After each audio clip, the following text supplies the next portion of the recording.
Navigatorju spremljam spreminjanje morske gladine. In sicer sem si sama danes pripravila primer otoka Texel na Nizozemskem. Se opravičujem, če tega pravilno razlaga. Torej, zadala sem si, da želim preveriti, kako se morska gladina lahko spreminja, in poiskala primeren primer. In sicer ta otok na Nizozemskem je predvsem primeren, če sem pravilno zasledila informacije na internetu, gre za največji otok v sistemu Vaden, ki je svetovna dediščina Unesca. Torej tudi na primerih, ki jih bomo spoznali skozi današnji video, lahko se učencem recimo razloži na tem otoku, kaj pomeni območje pod gladino, pod nivojem morske gladine, torej recimo depresija, ali pa kaj so polderji na Nizozemskem, ali pa kaj so peščeni otoki, oziroma tako kot se to naj imenovali, če sem pravilno spet našla informacije. Torej peščeni otoki oziroma peščene banke oziroma sandbars. Se opravičujem, če kakoli ne bo strokovno pravilno v tem videu, zato verjamem, da boste poskrbeli sami. Jaz samo hočem pokazati, kako lahko nek problem, ki ga recimo želimo otrokom razložiti, namesto da samo v učbeniku si o tem preberemo, kako lahko na hitro v 15-20 minutkah otroci sami v tem orodju to raziščejo in se posledično veliko boljše predstavljajo in zapomnijo, ter se naučijo sami priti iz nekega željenega problema do neke razlage primerne, podkovane z večjimi viri, ne samo z učbenikom. Torej, kot že omenjeno, si najprej izberemo nek željen problem, neko hipotezo, nekaj, kar želimo razložiti otrokom. Naslednje najbolj smiselno je, da poiščemo to območje. In sicer napišemo željeno iskano območje noter, v to rodno vrstico. Včasih moramo klikniti Enter, preden se nam karkoli pojavi. Damo iskanje z Googlem, izberemo Texel Nizozemska, se približamo na območje tega otoka. Naslednje, kar je zelo uporabno, oziroma kar moramo že prej preveriti, je, s katerim satelitom bomo to dosegli. In sicer zbirko podatkov, torej satelit Sentinel-2, pustim sama za svoj primer zdaj. Naslednje, kar sledi, je datum. In sicer danes Kopernikus pravi, se z nekega razloga malček nagaja. In sicer noče izbrati leta, tako kot bi drugače.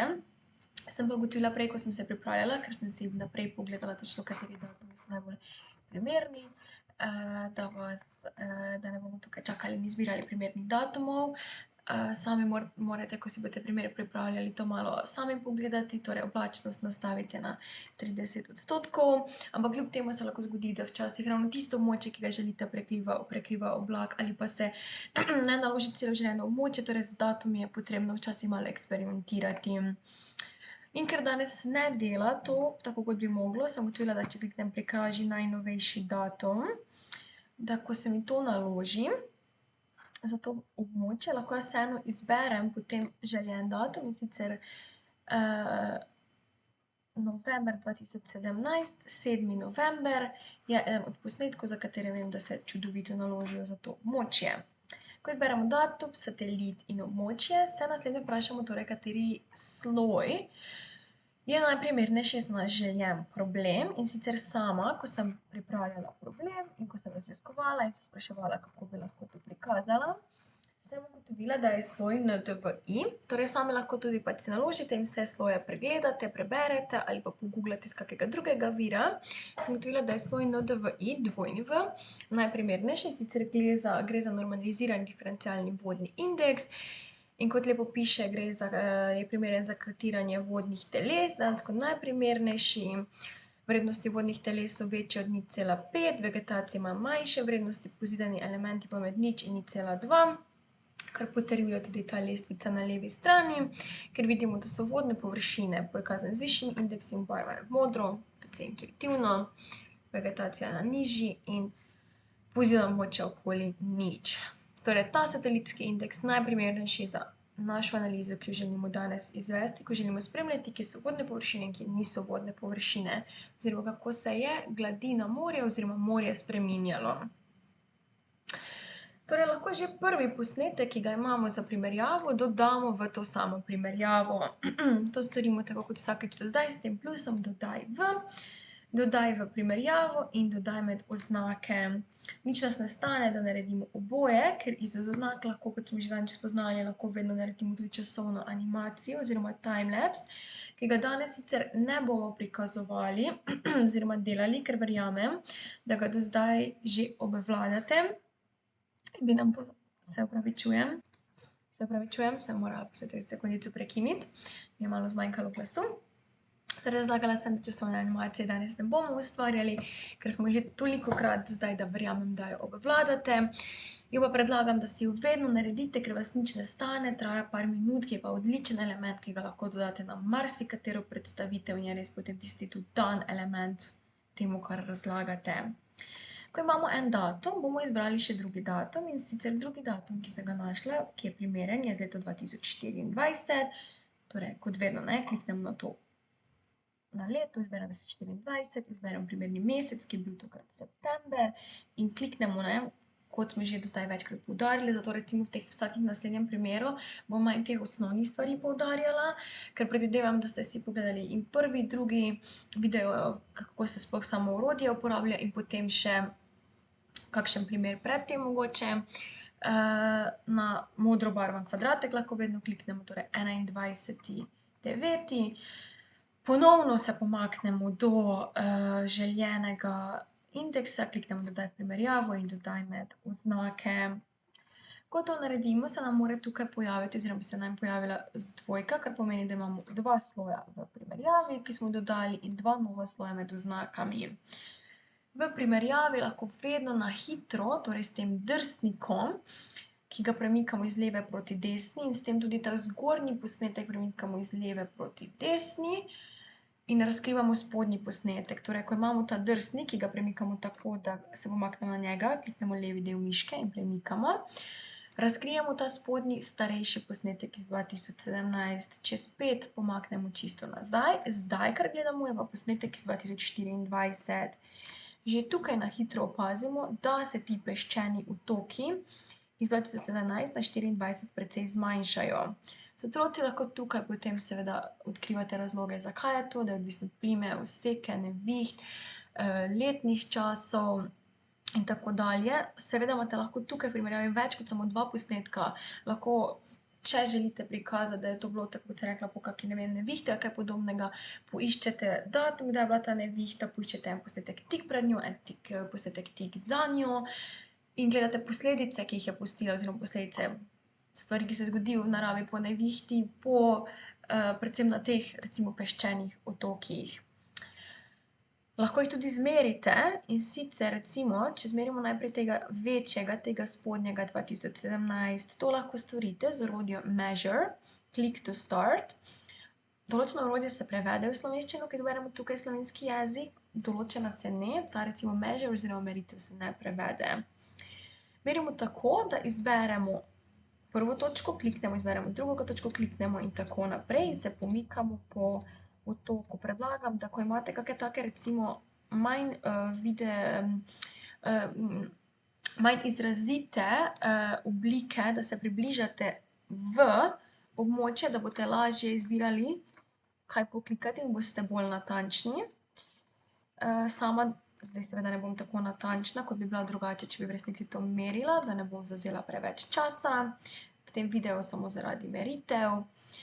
Lahko se še vedno z levim delom miške premikate in se ne bo nič zgodilo, ne rabi vas skrbeti, to lahko in noter in ven z sredinskim kurzorjem, ali pa z levim delom miške vlečete še vedno območje, da se pomikate, da boste čim bolj natančni. Kot sem rekla, če bi v resnici delala, bi se to približala in šla noter in ven, bom imela časa s tem. Ko končate, se približate na prvo točko in dvojni klik, tako končate območje. Zmerimo obseg in površino v kvadratnih kilometrih in v kilometrih. To je potrebno, da si nekam shranite ali naredite posnetek zaslona ali si to kam izpišete, ker ko bomo šli delati na naslednji posnetek, bomo morali to prekiniti. Na žalost se to nikamor ne shranjuje. Lahko pa potem potegnemo posnetek gre 2024 in recimo pustimo zaenkrat še to večje območje, da lahko vizualno primerjamo, kako se je dejansko ta sandbag zmanjšal iz 2017 na 2024. In potem, ko želimo zmeriti tega 2024, ponovno moramo klikniti to merilo, da se zbriše in merilo še enkrat in obkrožiti tega, spet dvojni klik na prvo, da zaključimo, imamo obseg in površino. Pazimo, da smo natančni pri tem in lahko zdaj to dvoje primerjamo, razračunamo različne statistike, tako kot sem rekla, za različne letne čase ali kakorkoli bo pač neko tisto merilo, ki ga želite, oziroma neki kriterij, ki ga želite primerjati. Ko s tem končamo, spet na merilnik, da se to zapre oziroma nimamo več tega orodja. V teh oznakah se nam je shranilo, če želimo dodati v časovno animacijo pozneje, torej tukaj ustvarjanje časovne animacije. Naslednje orodje, ki ga je smiselno uporabiti, je mogoče to orodje, nariši črto. In potem narišite črto, kliknemo še tole ikonico svinčnika in potegnemo po željenem območju, torej prvi klik, da se začne ustvarjati in potem drugi klik, da zaključimo. V tej ikoni, torej profil nadmorske višine, lahko kliknemo, izpiše se nam tudi, koliko je ta črta dolga. Imamo zdaj recimo lev grafikon oziroma profil nadmorske višine, ker vidimo, da se veliko tega našega območja giba pod višino 0 metrov oziroma gladino morske vode. Morske gladine, se opravičujem, morske gladine. In se lahko lepo premikamo, vidimo, kje je to območje najnižje, kjer je najvišje, na kateri razdalji, pa še naklon lahko vidimo. In recimo zdaj lahko otroci spoznajo, kaj je depresija, kaj so polderji, tako dalje, strokovno spet prepuščam vam. Kjerkoli na otoku si lahko to izberejo, na kateremkoli območju, jaz sem pač po enem območju potegnila črto, torej tudi če sami veste za kakšno bolj primerno območje ali na tem otoku ali kjerkoli drugje, se lahko to naredi tudi v Sloveniji, ne vem, na solinah ali kaj podobnega. Ko spet končamo to funkcijo, kliknemo na njo, da se nam ta črta izbriše.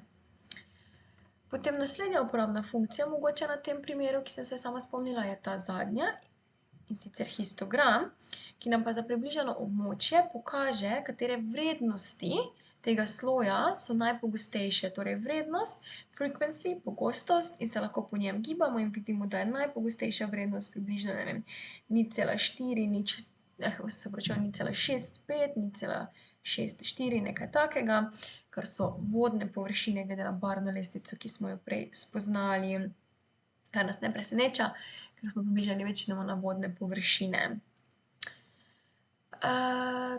To je od tega primera, kar sem si sama pripravila za danes to.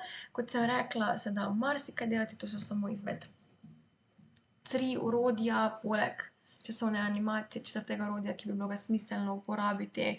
Marsikaj se še da narediti, primerjavo, bolj podrobno, odvisno se da od tega, kaj želite glede tega otrokom prikazati.